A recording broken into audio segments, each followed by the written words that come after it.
and welcome to Surviving the Storm. I'm Max Defender 8 Chief Meteorologist and Climate Specialist Jeff Baradelli. We are here on the Gulf Coast in Lee County, one of the world's most desirable tourist destinations. But this place of astonishing natural beauty was also the site of one of the country's most destructive natural disasters, Hurricane Ian. It's been months since the storm laid waste to this region, and still so much destruction remains. And let me tell you, even today, images do not do it justice. Over this hour, our News Channel 8 team will explain how close Hurricane Ian came to making landfall in Tampa Bay, and how much worse the damage here might have been. We'll also show you how to prepare today to help you survive the next storm. There will never be another Hurricane Ian. The World Meteorological Organization retired the name due to the death and destruction the storm caused. Let's take a closer look at this monumental event. The wind, the water. Really biblical storm surge, and it washed away roads, it washed away structures. $13 billion in property loss, and miles upon miles of utter destruction. I've never seen damage like this. I've lived here my whole life. It's unreal. And death. Ian is blamed for at least 156 fatalities in the U.S., 66 directly connected to the storm, mainly due to flooding in Lee County. This was the worst that I've ever seen in my lifetime, and I've been through quite a few. Hurricane Ian's beginning was ordinary as a tropical wave off the west coast of Africa. Once it reached the Caribbean, it followed a very similar track as Hurricane Charlie in August of 2004, brushing the western tip of Cuba, and then entering the Gulf and quickly gaining strength, briefly becoming a Cat 5, before finally making landfall as a high-end Category 4 on September 28th. Even late in the process, some forecast tracks anticipated Ian landfalling further up the coast. And it could have hit the Tampa Bay area, but then suddenly the shift to the south made the Fort Myers Beach area really ground zero. Catching thousands of people off guard and in need of life-saving rescue. What's your name? Rick. Rick, can we get you out of here, all right? Some ran out of time in deciding to get out of the hurricane's path.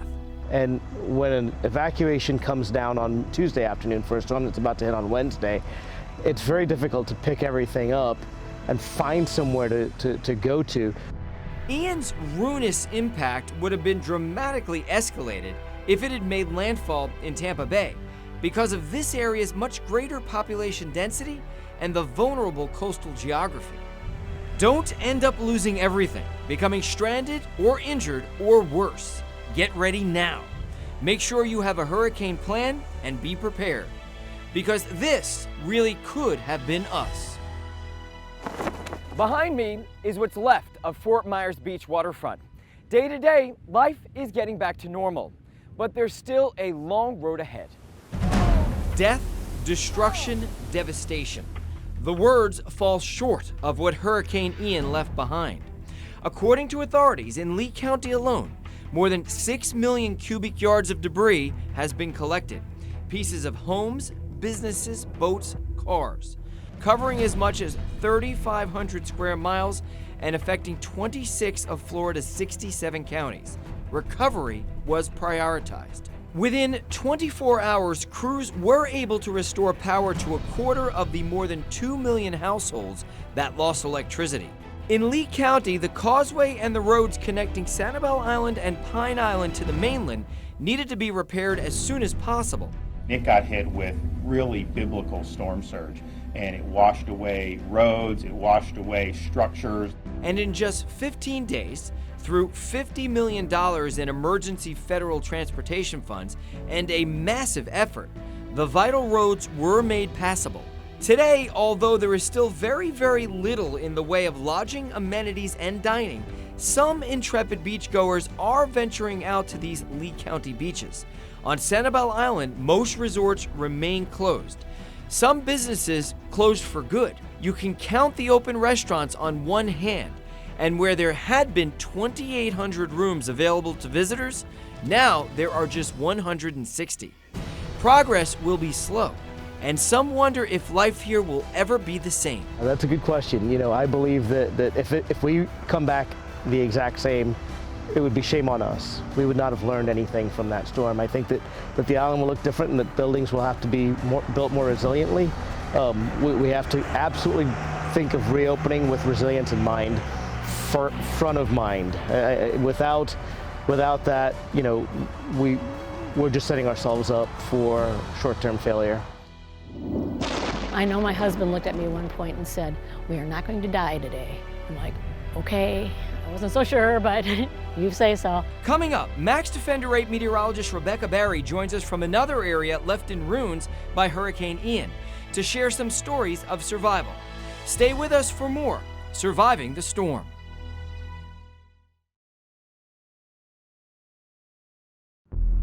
Hello and welcome back. I'm Max Defender 8 meteorologist Rebecca Barry in Matlacha, a tiny fishing village in Lee County, known for its unique charm, until it took a direct hit from Hurricane Ian. The people here are working to return their lives to normal. Hurricane Ian washed out the Matlacha Bridge to Pine Island, stranding residents who survived the storm. But within 10 days, the state unlocked funding for a temporary bridge. They were being told initially, well, you know, you're just gonna have to get off the island. And that's not what they want to do. I mean, this is their home. So they reached out to me about figuring out how to get traffic. We looked at boats or whatever, but I was like, why don't we just fix the bridge temporarily so we could do it? Over a 4-day period following the storm, more than 1,600 stranded people were rescued from Sanibel and Pine Islands. Surviving the storm depends on making choices, not least of which is deciding whether or not to evacuate ahead of time. One Sanibel Island woman decided to stay on the island, a decision she regrets today. 10 a.m. Tuesday, September 27th, 2022. A strengthening Hurricane Ian moves into the Gulf and begins to rapidly intensify. Hurricane warnings and mandatory evacuations are ordered for Southwest Florida, including Sanibel Island. But not even a half mile from the beach, Shelley Walton and her husband, who suffers with Parkinson's disease, have no plans to leave. Several days before it was happening, they started talking about it and was going to Tampa. And we just went, okay, well, you know, you always do a wait and see. Within hours, the storm shifts eastward, straight for them. From the mainland, Shelley's son begs them to evacuate. But we kind of were on the fence at that point, and because we'd left for Irma and ended up in the eye of the storm. Plus, Shelley's husband Rob had stayed during Hurricane Charlie. You make those calls on all of your past experiences. Ian was now a major hurricane with a huge storm surge. And then they kept talking about the surge, and well, we have not ever experienced the surge.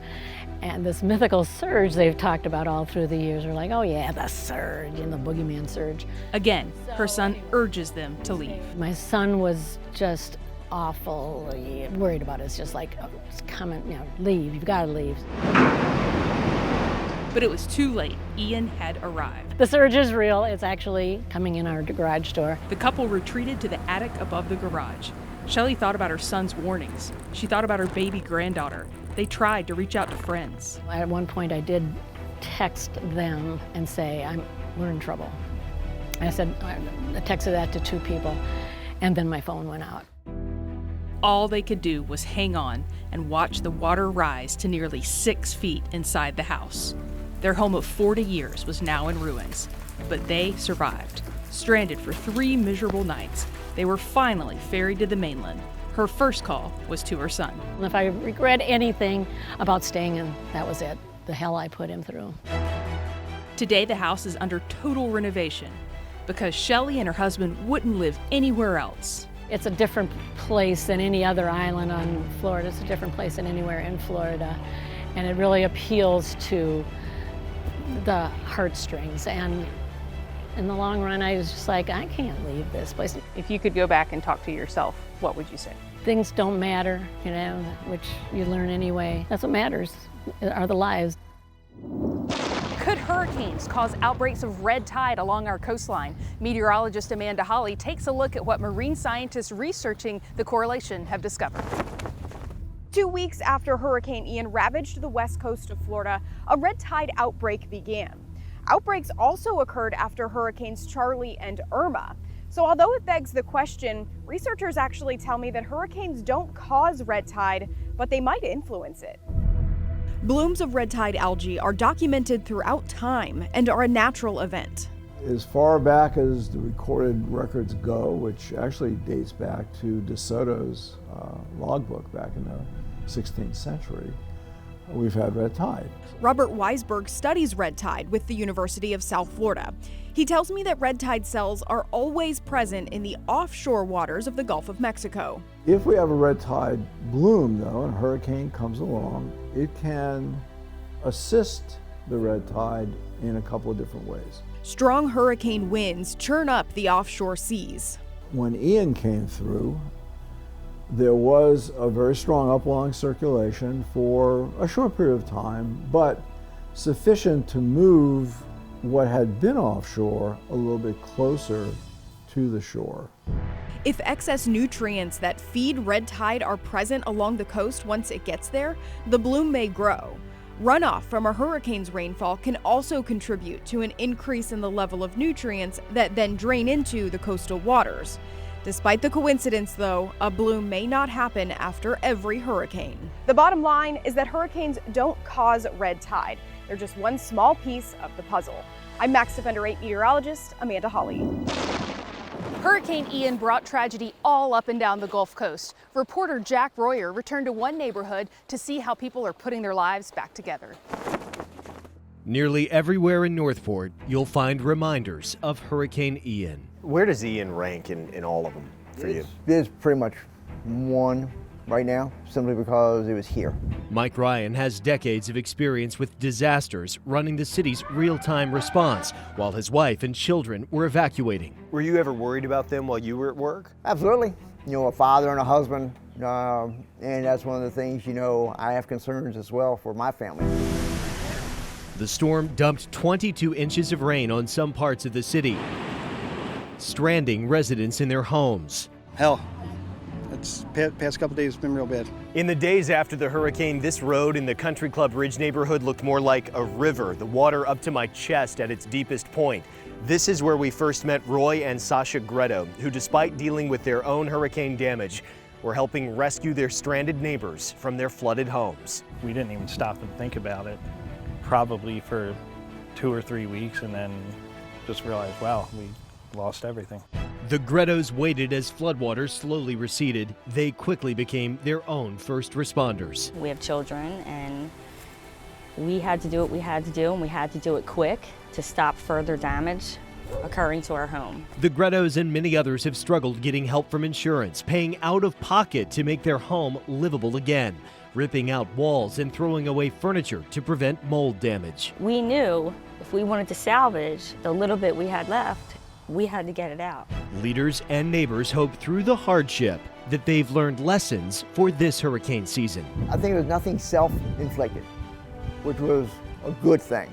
Nothing self-inflicted. No, I think it was all Ian inflicted. You have to have some faith. You have to have some blind faith, because you have to be able to hold on to something because everything is unknown. And I really think it makes a huge difference, at least for me.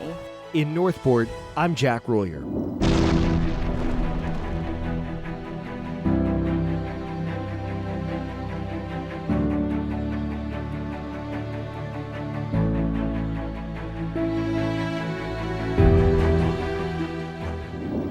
Close to 1 million Florida residents live in mobile homes, but this lifestyle can turn deadly in the face of severe weather.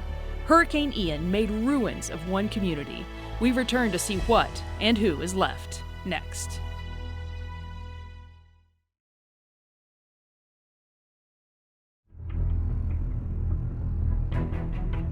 Some of the greatest risk to life and property comes to people who live in mobile homes. As Jeff Patterson reports, that risk multiplies when residents choose to ride out the storm at home. As Hurricane Ian came on shore with winds of more than 150 miles an hour, we were in Punta Gorda. This is certainly not something you want to be out in. As buildings blew apart and trees fell on homes, we watched it all unfold in front of us. This is actually some of the most powerful hurricane force winds I have ever felt. After the storm passed, we headed to Iona, an unincorporated community in Lee County just north of Sanibel Island. There is major destruction in just about every direction you turn here. And here, in the Century 21 mobile home community, we met Bunsie Gaylor, who had just ridden out the storm. I had no choice but to stay. With her disabled husband in their mobile home. We could not move. The winds tore their home apart, and storm surge sent floodwaters in as they held on to survive. I thought we were going to drown. The Insurance Institute of Business and Home Safety tests homes to make them safer. Dr. Ian Giamanco with IBHS says their tests prove manufactured homes that aren't anchored correctly have problems. The anchoring is not sufficient, and you have what we call a bottom-up failure, meaning it rolls. That's what introduces the real problem to life safety. Dr. Giamanco says mobile homes with attached structures like carports are vulnerable. Unfortunately, a carport is like a big sail. It can peel back in winds that ordinarily wouldn't have actually damaged the home itself, and then take the roof with it. More than 7 months after the storm, we went back and found Bunsie Gaylor still living in her broken mobile home. I believe it's June 13th is my last day here. And that is the hardest thing, you know, because this was our home. A number of the mobile home communities in this area still look like the day we left right after Hurricane Ian. Although there's no standing water here right now, as there was then, the damage is still very apparent. It's hot. There's no air. And after all she lived through during the storm and what she has endured since the storm, she says one lesson is very clear. I will never, ever stay for a hurricane ever again. It's a lesson anyone in her situation should listen to carefully. In Lee County, I'm Jeff Patterson. Sometimes, to forecast tropical storms or predict climate trends, scientists need to look to the past. That's why researchers are using a technique to help them travel back in time. This group of researchers is turning the clock back, way back. The science is called Paleotempestology, or the study of past tropical cyclone activity, in a tidal lagoon in southwest Florida. They're driving down several meters to discover hidden, unwritten hurricane history. If you want to understand what hurricanes are doing before humans were collecting data on them, the only way to really do it is by looking at the geologic record. And we core those sites and take long sediment cores, and often they'll have hurricane layers. We refer to them as tempestites. And they indicate when hurricanes have made landfall in the past. Storms with a strong enough storm surge, like Hurricane Ian, push marine sediment from the Gulf all the way over the barrier islands and drop it off in the lagoon. And there it stays, settling in layers. Core samples are collected, labeled, and taken to the lab for analysis. Darker sediment layers represent organic-rich lagoon sediment, but the layers deposited by past hurricanes have a much different look. And so you'll see kind of a darker lagoonal sediment, and then the hurricane layer will appear quite bright in color. It'll be kind of carbonate and silicate, so it'll look white or yellow. It'll look like the sand that you see at the beach. One layer that shows up in nearly every core sample taken around the region came from a powerful hurricane many Floridians remember. So you can see it's very light in color. This is mostly silicate and carbonate sand. And then this is the lagoonal sediment. And then this layer down here is Hurricane Donna. So this was the storm that occurred in 1960. But what's really fascinating to me is that in all of our cores in Southwest Florida, Donna is actually thicker than Ian, which might indicate that there was more energy in the water column. Dr. Muller's team has gathered sediment core samples as ancient as 2,000 years old, showing evidence of hurricanes that happened around the time of Jesus. But most samples go back about half that time. All of them help in identifying climate trends. We tend to see periods of activity and inactivity, so periods where we see a lot more hurricane layers, and then periods where we see fewer. So that's another piece of the puzzle, is trying to determine what was the climatology like during those historic time periods. And hopefully use this historic data to help determine what our climate may be like in the future. Oh, The most influential predictor forecasters have for determining how active a hurricane season will be is the El Niño-La Niña cycle of temperature changes in the tropical Pacific Ocean. After 3 years of La Niña, NOAA is forecasting a shift to El Niño this summer, likely a strong one.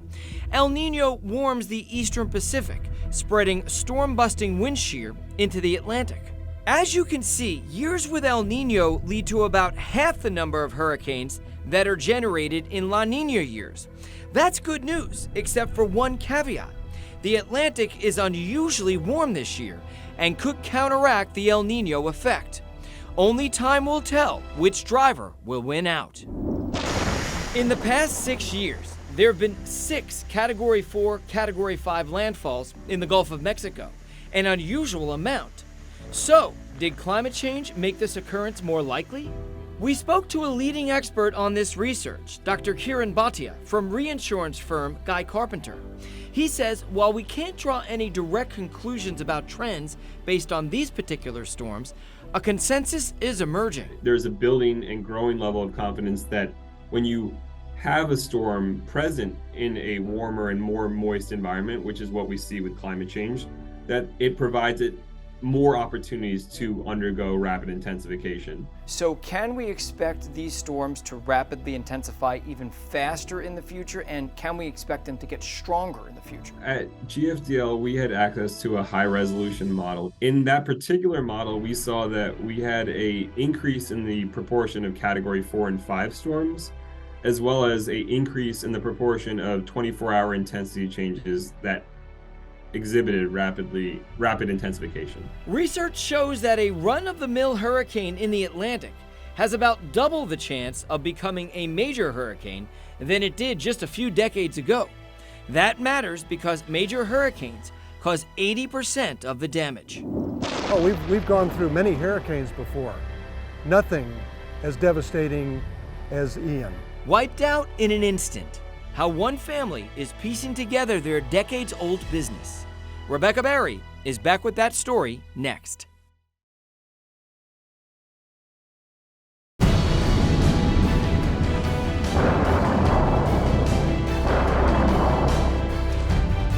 Welcome back. People who live and earn their livings on the water have everything at stake when a storm heads their way. They were some of the most astonishing images from Ian's aftermath. Dozens of 100-ton shrimp trawlers stacked 10 deep on top of houses and crushed to pieces. 11 of those Fort Myers shrimp boats belong to Grant Erickson. We've gone through many hurricanes before. Nothing as devastating as Ian. This was the worst that I've ever seen in my lifetime, and I've been through quite a few. So had his father and grandfather. The Ericksons have been fishing from these berths for more than 70 years, trading Long Island cod for wild-caught Gulf shrimp. So they came down to Southwest Florida in about 1950, found these pink shrimp, very high-quality shrimp, and started working on it and have been building this business ever since. It was a fantastic business until Ian's winds and 15-foot storm surge. Erickson lost most of his boats and equipment, millions in seafood sales, and faces hundreds of thousands of dollars in dock and fleet repairs. He and his crew are slowly getting back on their feet. We've been devastated. You know, at this point in time, I'm lucky. You know, I had 11 boats before the storm hit. I lost 3 in the storm. They're completely gone. I've got 5 that are operational right now, and then I got 3 that I've set on the sidelines because I've got work to do to them before I can get them fishing again. And carry on this long-standing family tradition. Don't know how to do much else. We're going to stick with it. Florida is also known as the sport fishing capital of the world, reeling in over $9 billion annually. There are more than 1 million pleasure boats registered in the state. Many of those are charter fishing vessels, whose captains will go to great lengths to make sure they survive the storm. Billions of dollars in American dreams destroyed. This is the marina here in downtown Fort Myers. Boats just washed up on each other. Hurricane Ian also damaged Southwest Florida's pleasure and sport fishing activities. But since experienced charter captains like Tad Vandemark were prepared, the industry is making a slow comeback. I've been through a ton. too many hurricanes to say I know what's going to happen. He knew what to do straight away. When I first saw it, I said to myself, first of all, I'm going to be on the wrong side. I'm going to be on the dirty side no matter where it goes. So I started days in advance. Tad and his son had 6 boats to pull from the water and trailer inland, where they would strap them down, facing away from the wind to keep the bows from going airborne and hopefully survive the storm. Next, Tad, his family, and house guests evacuated the night before Ian made landfall. The wind is a very, very dangerous thing, but the water you can't control. You can get away from the wind, but you can't get away from water. He was right. Ian's enormous storm surge washed away everything in its path. Although he was out of business, Tad and his fellow charter captains were in a unique position to help ferry electric workers, insurance workers, and others to and from isolated spots. A lot of the charter boat guides got together, and we were fortunate for the cleanup because they hired us. We were taking everybody to these islands where they couldn't get. Now he hopes others will help get the charter fishing business back because the fish are running. I've been doing it for 25, 28 years. I'm not quitting now, and there's no Ian gonna knock me out. Hurricane Ian's forecast track changed multiple times as it approached the coastline. As meteorologist Lee Spann tells us, that created a challenge for emergency managers and residents making storm preparations. When you live in Florida, you watch those hurricane tracks closely, and they always change. So with Ian, that meant some people weren't as prepared as they should have been. I'm kind of old school. I always think that any storm could beeline for us. When a storm starts trending toward us, Pinellas Director of Emergency Management Kathy Perkins and her team go into overdrive. We've got 265 mobile home parks. We've got 19 hospitals. I've got over 240 long-term care facilities. We have right now over 5,300 vulnerable people that have registered for special needs. These are all of the things that we have to take into consideration. Their time to get everyone out safely starts at 17 hours to as much as 2 full days for a major event. And we can see that it can change over a 6-hour period. With every advisory that comes out, if that storm speeds up or if it gets larger, we're going to lose time. While emergency managers are making those critical evacuation decisions at the EOC, it's in homes like this where individual families make their preparations for evacuation. Homeowners like Rob Gorman. Well, we were keeping track of it, 10 plus days out. It's kind of hard to determine, but you got to keep an eye on it. The Gormans realized Ian was a threat and started preparations days before it came close, even when some tracks took it north. Then we booked a hotel, actually the Hilton in Naples. We thought that'd be a great place to go. And then as it started to shift, we booked an Airbnb on the East Coast. With a place to go if needed, they started to secure their home. Remember, everything takes time. They know it would take more than 6 hours to put up the shutters and several more to bring everything from the backyard into the garage. So the next day, the Gormans packed up the car. So it was packed and ready to go if we had to leave at 2 a.m. because I was setting my alarm to get those updates. Gorman and his family took the situation seriously, secured the home, watched the track, and had plans for whatever happened. The worst case is just not doing anything and waiting, and the worst case scenario happens, you could be in trouble. Director Perkins agrees. We want to make sure that people understand that time is the one resource you cannot get more of. So once we're in that cone, the time is ticking down to potentially when we might have to shelter in place. The takeaway is it's easy to get your preparations up here and then scale them back as the forecast changes away from us. But it's almost impossible to get them as high as they need to be in the last minute. I'm Max Defender 8 meteorologist Lee Spann.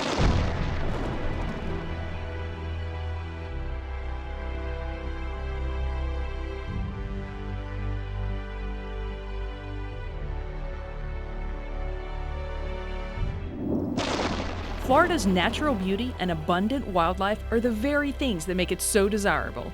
But natural disasters, like hurricanes, can overpower that beauty. Coming up, how one of our most pristine nature preserves survives Ian's impact.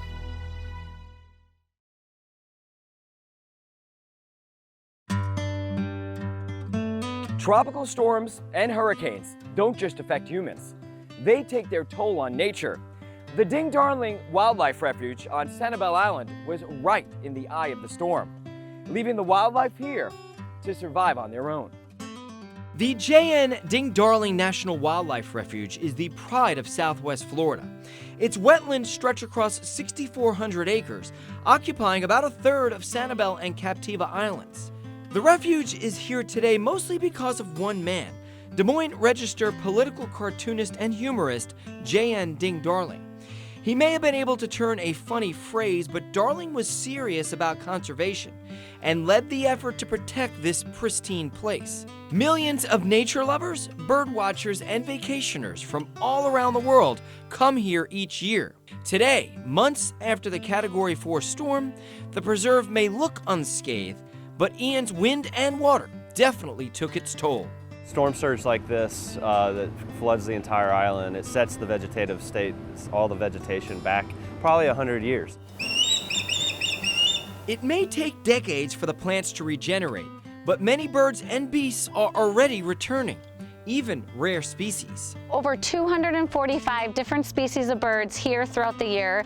Things like the reddish egret, canopy feeding, or the mangrove cuckoo, a secretive bird that you only see in the mangrove trees. So how did all the animals survive? So when storms hit, the wildlife knows. They hunker down, they leave the area. The things we were concerned with were things like gopher tortoises. You know, they live in a burrow under the ground. They're a keystone species. They make homes for hundreds of animals. And to our surprise, seeing them again, it's amazing. Like it brings tears to your eyes when you come back to see things like that, because that is resilience. Ranger Westland says she's seen other animals returning too, like bobcats and raccoons. And biologists counting the birds say numbers are near normal.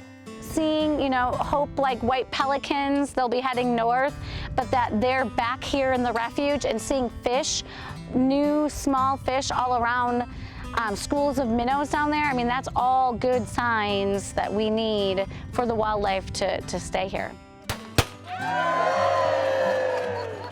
The refuge is open to visitors once again. It was closed for 6 months while roads were rebuilt and the visitor and education centers repaired. Some nature trails and overlooks will take a little longer, but it's a good sign of a new beginning naturally. In this Fort Myers Beach neighborhood, it's easy to see how houses built to newer construction codes stood up to the storm, while older structures like this often failed or were completely wiped out. If you've lived in Florida any length of time, you've probably heard of the terms mitigation and preparation. Although they're related, they have two different meanings. With storms as powerful as Hurricane Ian, sometimes there's no escaping catastrophic damage to home and property. But that doesn't mean you can't do things to minimize the destruction. Because, let's face it, the odds are not in our favor. In the last 7 hurricane seasons, Florida has received 8 major disaster declarations for hurricanes. FEMA recommends getting hurricane ready way before storm season. Think of mitigation as the long-term preparation to reduce risk. Mitigation may include elevating your home, strengthening your roof, reinforcing your garage doors and securing windows, and having enough homeowners and flood insurance. If the storm had hit St. Pete Beach instead of Fort Myers Beach, the number of people in need would have been much greater, because so many more people live in the Tampa Bay area compared with Fort Myers. Hurricane preparations are part of a personal survival plan aimed at preserving life and preventing injury. You should be making these preparations now, collecting supplies little by little instead of all at once as a storm inches near. Take it from forecasters at the National Hurricane Center. As I go to the store, I start getting little things here and there that I can put in my pantry that I can stock up on, such that when I get to June or July and there's a threat, I've already got things ready to go. Be sure to gather the following: non-perishable food, water, a gallon per person per day for at least 3 days, medicine, flashlights and extra batteries, secure important documents like passports and medical documents. If you have pets, make sure you take care of their needs. It's important for people to be prepared every hurricane season. If local officials tell you to evacuate, be ready to get out. That's one way to mitigate your damage. Get together with your family and loved ones to make your plan now and stick to it. I'm Max Defender 8 meteorologist Eric Stone.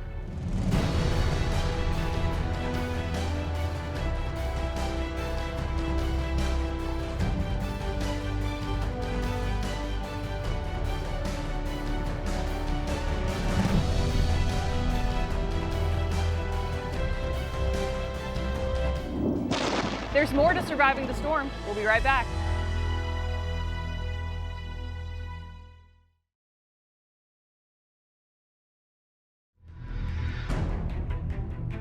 Knowing how much and what kind of insurance you need to protect your home, business, or property is one of the most important things you can do right now. News Channel 8's Masa Saidi is here to help you solve the insurance puzzle. We were on scene in Fort Myers as Frank Cody learned his home was gone. Where will you go? Oh, I don't know. Hurricane Ian damaged or destroyed many properties. According to state data, more than 700,000. The storm rattling Florida's already fragile property insurance market. In its wake, we have seen insurance companies continue to drop homeowners. Oh, yeah, I'm real upset. 7 companies have left Florida, other insurers spiking premiums again. We've never seen anything this high. With your premium so high, you might be tempted to skip buying flood coverage too. It's typically only required for those with a mortgage living next to the water or in a high-risk zone. But there's one thing you should know before making your decision. 25% of all of the flood claims typically happen in what's considered low-risk, non-mandatory flood zones. Insurance broker Rob Samuel says your homeowner's policy will not cover floods or, in other words, damage caused by rising groundwater into your home. Unfortunately, some Ian victims found out too late. They're still dealing with it, still trying to figure out how they're going to pay for those damages. Samuel says if you don't have an extra $10,000 or $20,000 on hand, apply for a FEMA low-interest loan.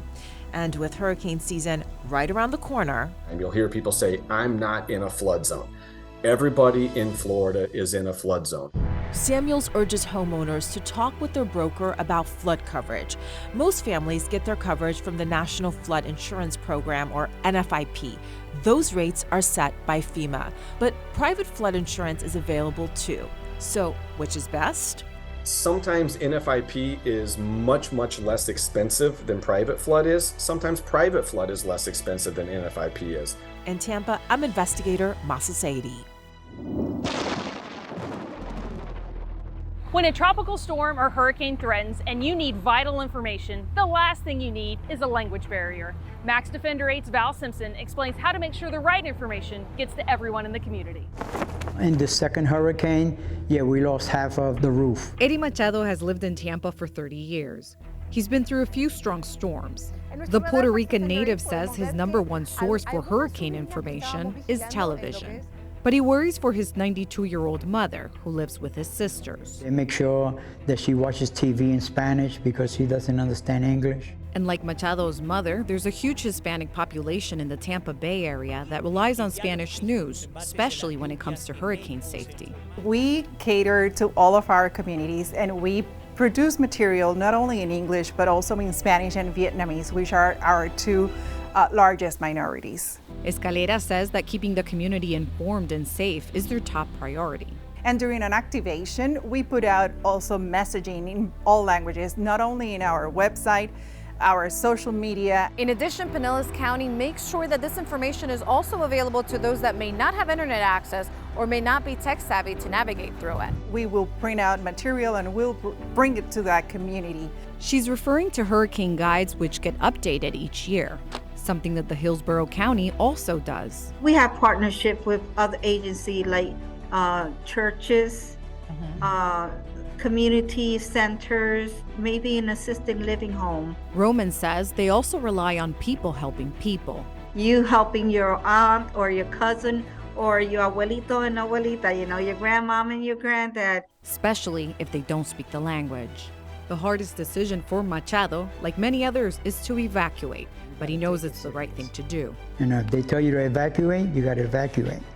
It doesn't matter if they tell you in Spanish or in English. When they say vámonos, vámonos. Tenemos que irnos rápido. Val Simpson, Max Defender 8. It's a small but mighty lighthouse that has guided sailors in the Gulf for nearly 140 years.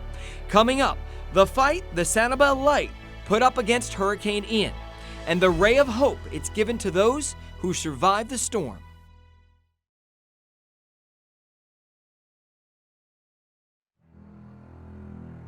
a sign of hope. Nearly 140 years ago, a keeper first lit the beacon on Sanibel Island's historic lighthouse. Hurricane Ian delivered its worst, damaging the structure and extinguishing the light, but only for a while. Sanibel's lighthouse is the island's most famous landmark and on the National Register of Historic Places. Since 1884, the 98-foot light has stood on the eastern tip of the island, guiding ships in from the Gulf to San Carlos Bay.